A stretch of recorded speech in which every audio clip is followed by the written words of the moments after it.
bomb their countries and kill their women and children. And I kind of double took and I went, did he just say that out loud? I didn't think politicians were allowed to talk about that kind of stuff. And then that kind of opened my eyes and made me become an activist. Now, I'm obviously not a Ron Paul libertarian anymore, but V-Radio is essentially just my broadcast that I do as an independent journalist. You can check it out at v-radio.org. I'll write that down up there eventually. But eventually, I watched Zeitgeist Addendum, and the idea of the resource-based economy came to my head, and then I suddenly went through this epiphany and rethought and reevaluated the way I think about the world in general and the solutions that I had been looking for my whole life. So I'm going to try to coalesce in a way that's less clinical than I think some people have presented this, and try to bring it to you in a way that's easy to understand, you know. So first of all, let's go over what everybody needs if you're a living organism on Earth.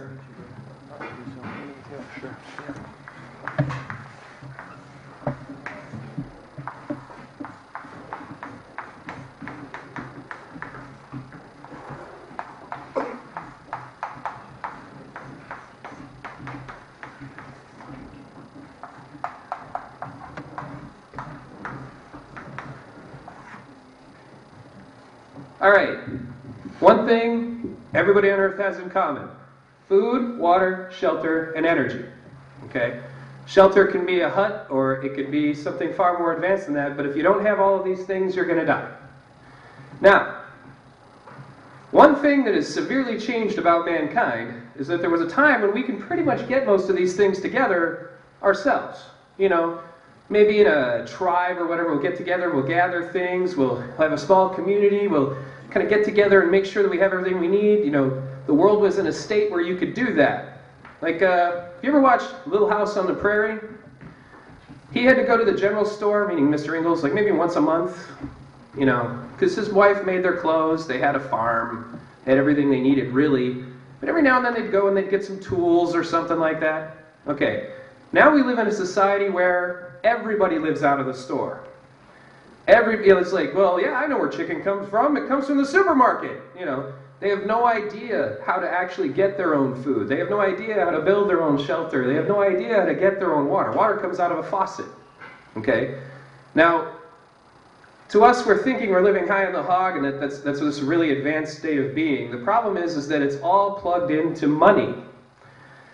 And money is only moved if it's profitable. Well, unfortunately, as we're finding out, being the whole 99% versus 1% paradigm, it's not always profitable to be sure that everybody has food, that everybody has water, and everybody has shelter, and everybody has energy. In fact, in most cases, it's actually more profitable to be sure that it's hard to get these things, because then you can charge more money. Okay? So let's break this down. We have been conditioned as a society to believe that we need to have a job. In fact, if you don't have a job, you're a loser. There's something wrong with you. The funny thing that I encounter, actually myself, because I'm self-employed, is that in the system, even if you're just self-employed and you're doing okay, they still look at you like there's something wrong with you because you don't have a job. The system is designed to essentially enslave you. To get any of these things, you have to find a way to be more useful to somebody who has more money than their money. Now, with a profit motive in a capitalist situation, it's actually to their benefit to find a way to make it so they don't need you. So that's why they have efficiency experts who sit around all day trying to figure out how to eliminate your jobs. And that's a trend that's only going to continue. Any politician that tells you they're going to bring you jobs, you're going to have to ask them how. Well, what are you going to do? Are you going to make it illegal to outsource? Are you going to make it illegal to automate? Let's talk about that. Let's break that down a little more. All right, so I had a friend who used to make her living working at a video store. You ever notice video stores are becoming a thing of the past? Well, they're getting replaced by things like Netflix. They're getting replaced by, well, illegal downloading. And they're getting replaced by little automated machines called Redbox. It's a vending machine where you get your video. Okay? Well, video stores are closing down. So she eventually lost her job. She had to move out of my house because she couldn't pay rent anymore. Okay? That's a very small element of this. But this sort of thing is happening to all jobs. Because once again, if you can automate something, it doesn't, if it's a machine, it doesn't need a vacation, it doesn't need health care. It might need maintenance, But it doesn't care if you work it 24 hours a day. It doesn't have a labor union, okay? And the only thing that can compete with automation right now is sweatshop labor, slavery. I mean, they tell the people that they're working, and they even maybe treat them like it, maybe a little. But a lot of sweatshop laborers don't really live much better than slaves did in the South, okay?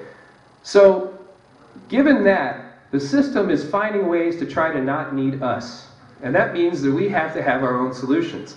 And if we think it's going to be because we elected somebody who's supposed to fix it, the system's not designed to be fixed. The system is designed to create profit for the top. It's not designed to be fixed. In fact, it never was. To take you a little bit of a history lesson, comes from my friend Senator Mike Gravel. Because I started working from him after Ron Paul. And when I was on the Ron Paul thing, I was all about the Founding Fathers. He taught me a lot about the Founding Fathers. And one of the first things he taught me was, well, the Founding Fathers were just another big group of aristocrats. They all had money, most of them. You know, even the one that I say that I like the most, Thomas Jefferson, owned the most slaves. Okay? And that's the guy that I can quote the most often, but in retrospect, the reality is they were another group of people who had money, who wanted to secure that money. If you remember in the beginning, colonies used to get together and have town hall meetings, not really that different from general assemblies. People would get together and they'd talk and they'd share their ideas and they'd decide, well, I don't know if we should do this, or maybe I do think. And then if, you know what, if you didn't agree with it, that was okay. You could stay out of it. You see a little bit of it in the movie The Patriot. Now, here's the problem. There were people in the northern states who did not want there to be slavery. There were people in the southern states who did want there to be slavery. You couldn't get these groups to agree and therefore ratify a constitution if the people were actually being consulted. So they developed a different system, a delegate system. They convinced everyone, well, you just choose someone else to make your decisions for you, and then they'll go to the convention and they'll make the decisions. Okay, well, here's the problem. Because of that, we got a constitution with slavery in it, because they sent representatives. Well, who do those representatives end up being? Well, they end up being the people who have the money to go and campaign. Can a blacksmith campaign? No, he can't leave his smithy. Can a farmer campaign? No, they can't leave their farm. And this hasn't really changed. In fact, it's gotten worse. The American dream is a plutocracy pretending to be a representative democracy. It was never actually a symbol of freedom. It was a way to keep... That's why you see all that stuff in the Founding Fathers about democracy is, two wolves and a sheep deciding what's for dinner, because they didn't want a 99% to mobilize. Okay? Now that little history lesson out of the way, the system was designed and facilitated to you have money at its core at what moves everything from the beginning. Okay? There was never a system in question that was really supposed to be for the common man. It never existed. Okay? It was just another way to create new nobles. And who are those nobles now? Well, we call them people like Ted Turner, the big one percenters. Okay? To us, it's always been about labor. How do we find a job? And because of that, as the system decays, because it's falling apart, because there's one other aspect of the system that is not really going to stand up much longer, because mankind's technology is growing at an exponential rate. And what is that? Let's look at it for a second. We got producers. These are people who make products. Okay? People who buy them. Who are also usually the people who are working.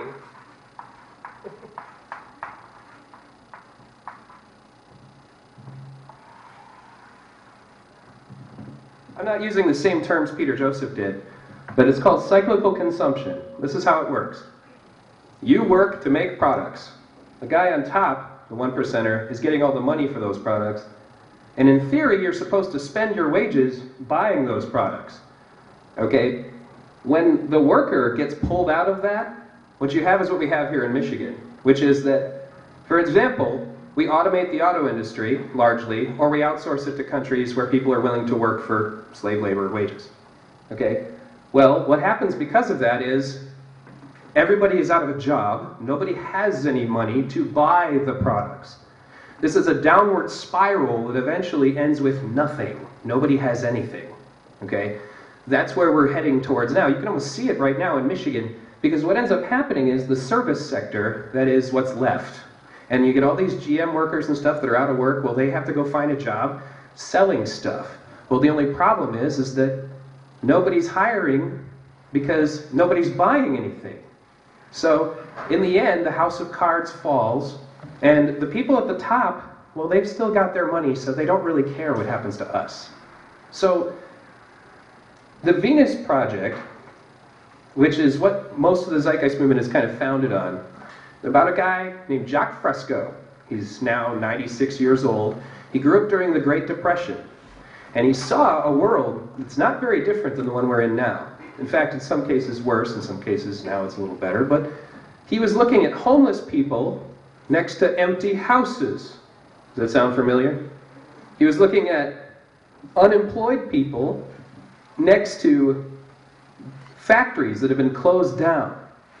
He was looking at starving people next to food that could be given to them. And he realized, what's wrong with this system? And so he started to think about it logically and rationally, and that's not something that we really do. We hire politicians. But what does a politician do? A politician is entirely at the mercy of the money system. So he's going to do whatever's going to get him elected.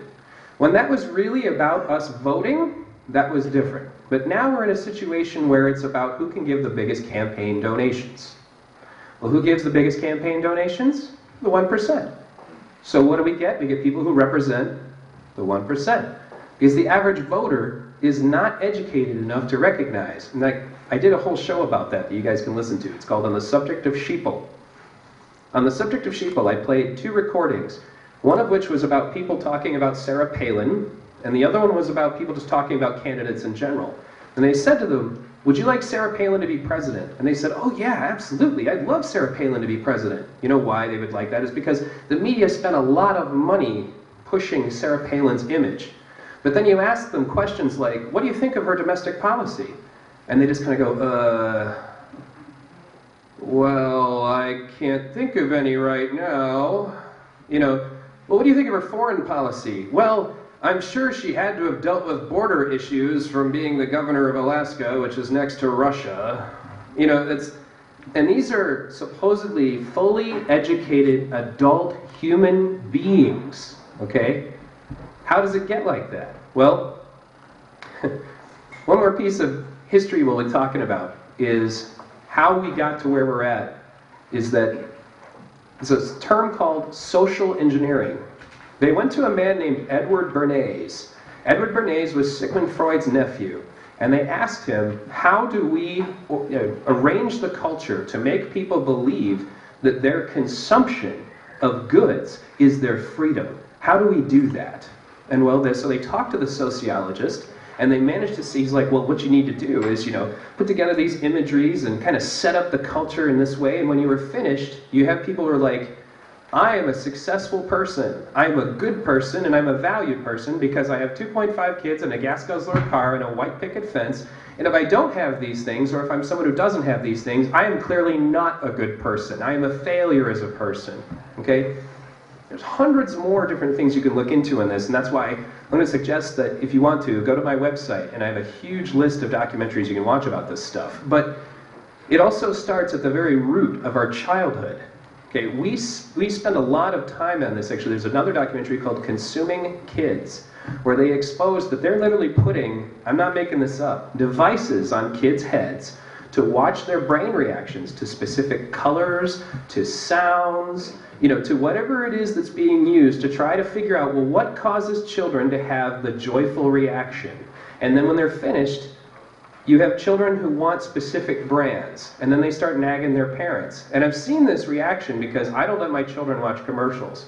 From 5 minutes of my friend not knowing that and turning on a channel on the TV that had commercials on it, my children went immediately into my room and started yelling at me about specific brand name products. Within that, just that quick. Just because it's geared that way, okay? So, basically, we have a lot of problems. You guys all know that, or you wouldn't be here. The solutions that I suggest are, first of all, mankind has already got the technology necessary to give everybody the energy they need, to give everybody the food they need, and to give everybody the shelter they need. Okay? That all exists. It's never been all put together in the same line. Just like Jason said earlier about solar, there's an active intention to deprive us of the knowledge about the true potentials of this technology. That's why you don't even know what geothermal is. I was talking to one guy, he was like, geothermal, that's Star Trek, that's not real. And I was like, do you know that Iceland is 70% powered by geothermal? To those of you who don't know what it is, it's steam coming up out of the earth. You set up a little pinwheel on it and you get energy. It's free, it's clean. Most people don't even know it exists. Why not? Because the monetary system is only interested in self-perpetuating itself. In ancient Rome, it was bread and circuses. And today, they keep us asleep with American Idol and any number of other things that don't really have a lot of value. And they've managed to engineer our society that talking about the things we're talking about right now becomes offensive. Like, you're not allowed to discuss politics, you're not allowed to discuss religion, don't discuss anything actually that makes you think. You can just talk about as much BS as you want to. We as a people, as a species, have allowed ourselves to be engineered in this way, and it's preventing us from seeing the very real solutions that are right there. So let me ask you, do you need a job working for someone else to pay for your food, or do you have the ability to produce your own food? Even if you have to come together as a community, do you need a job, or do you need to be able to produce your own food? Do you need a job to pay your water bill, or do you need to learn how to purify and use your own rainwater? Do you need a job to be able to make your own shelter, or do you need to learn how to build your own shelter? Do you need to do some of the efforts like Occupy Detroit is doing right now about getting some of these houses that are just sitting there and actually making them livable again? Do you need a job to get energy? Well, as you heard from Jason from Occupy Flint, solar is one option, but when you look at the real global implications, it's actually probably going to be geothermal and solar and tidal and water. If you get them all together, we shouldn't even need to be paying an electric bill. Do you need a job to pay an electric bill, or do you need electricity? We have to get out of the mindset that they've kept us in, which is that our entire purpose is to find a job. We, especially in these communities, like when I was out at Occupy Detroit, when I was at Grand Circus Park camping with everybody, it looks like a war zone, and there's a whole bunch of unemployed workers who could be coming together as a community to work on projects like the ones Jason is with the solar panels. You could come together as a community and build community gardens and produce your own food to feed the people that are hungry in your city. You could come together as a community and look for real solutions. The solution is not always going to be, go find yourself a politician and hopefully they'll change things for you. Because unless it's in their best interest, it isn't going to happen. That's a hard fact. But the reality of the matter is this. Okay? Let's look at two different ways to approach it. A resource-based economy way. We want to build a bridge. Okay. As opposed to a capitalist way. You go to a city council, you say you want the bridge. The city council members there decide, well, which one of my campaign providers is going to be the best to give this contract to? I'm going to give them a no-bid contract, of course, which means that I'm going to give them the most amount of money I can. And why do I care? Because it's the taxpayers' money anyway, and I'm going to get a big political contribution if I do it that way. Okay? Or you can go find an architect who actually knows what he's doing, get together as a community, and then make sure that the bridge is built right the first time. So that's another issue. You privatize it, they want to come back and fix it. So, of course, it's not in their best interest to build it to work right away. Okay, build it right the first time, intelligently, with the purpose of actually benefiting the people using it and not benefiting the pocketbooks of the people on top. Okay, rational scientific explanations for things is not generally how we do stuff. We have a tendency to elect popular people who do not necessarily have our best interests in mind, supposedly to solve our problems, instead of actually using basic rational logic and science to solve our problems. And that is the crux of it. I could go into much more detail, but I think you guys have gotten a lot of that tonight. What it really amounts to is whether or not the methods to get there, like maybe solar's not the way, maybe tidal's not the way, but when there's a problem presented to society, then we rationally, through the scientific method, analyze that problem and then come up with proposed solutions, test those solutions, and whichever one proves to be the best, well, that's the one we pick. It's not the Republican choice, it's not the Democrat choice, it's not the Green choice or the Libertarian choice, it's which one of those bridge designs that we put together actually will last longer? Rational thinking. Not, well, I'll elect some guy who hopefully will build me a bridge. Okay? At the very core of everything that we do as a species, we've allowed ourselves to basically kind of be robbed of our brains. All right? We've allowed ourselves to lose our focus on everything that actually belongs to us. And we essentially, you can do a lot of studies about the way that works by looking further in that stuff I told you about with Edward Bernays earlier, but we have stopped taking responsibility. It kind of reminds me of that part of V for Vendetta, when he's saying, I'm sure that you would like to talk about who's at fault, and of course there are some people who are more at fault than others, but if you're really looking whose fault it is, you have to look in the mirror. Every one of us who allows the wool to be pulled over our eyes and allows the media to control our thinking and does nothing about it is equally at fault. So now that everything's falling apart, like you see here in this city, like you see many other cities across America, more people are starting to wake up. More people are starting to come out of their homes and actually be part of the community. And that's where it's going to start. It's going to start on a grassroots level when people decide, you know what? You keep playing your game over there. We've already built a power plant. We don't need your help. We don't need your welfare because we've already built a local farm. You weren't giving it to the people who really needed it anyway. We don't need your shelter because we've already got that handled too.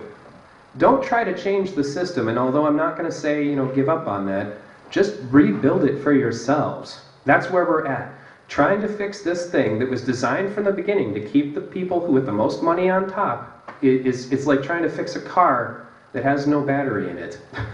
No matter how much you do to the rest of it, it's never gonna run, because it wasn't meant to. So think for a moment about redesigning your culture, redesigning it with everything in mind. I'll give you one more design example of how we don't tend to think very much about what we do. The people mover had to kind of be forced into Detroit's infrastructure. Imagine that we design cities that have people movers everywhere. From the beginning. It was always in there. We didn't have to add it later. It was always in there. Well, if we had a people mover everywhere, then not everybody would need a car. If not everybody needs a car, then there's so much less resources being used, so much less pollution, etc., etc., etc. Okay? It's a very simple, basic concept. Then eventually, once you start to get this in your head, this concept of let's honestly, rationally, logically look at every problem, scientifically evaluate it via data, not our egos or our rah-rah speeches, but actually looking at it in the real, and then finding solutions, that's actually where you're going to make life better. And every time I've ever seen it happen, especially when you get money out of the situation, like when you go to Occupy Flint, for example, they've got their solar power, everything's taken care of. People feel much more free. Okay? You ever watch the movie Garbage Warrior? The guy specializes in off-the-grid living, and that's basically what we're talking about, off-the-grid living on a mass scale. And the one day, he finally finished his house that was largely made out of reused junk. He said, wait a minute, I don't have a job, and I don't need one. Hell, I'm going to go for a walk. And he just went for a walk. He's like, that was the most amazing thing I've ever done. I don't answer to anybody. I don't have a boss. I don't have any bills because everything's all taken care of. This is amazing. And when we were in camp in Detroit, it felt the most free that I've ever felt. I mean, although we still had to gather resources from other sources, but still, that life was life. What we normally have now is a rat race, and I don't feel alive when I'm clicking a clock and working for 40 hours to make someone else rich. I would feel alive if I was working in my own garden. I would feel alive if I was helping people build a solar power plant for my community. That would make me feel alive. And more to the point now, folks, whether or not you think this is a good solution, it doesn't matter, because the earth is not going to put up with us infinitely making garbage. There's only so much here.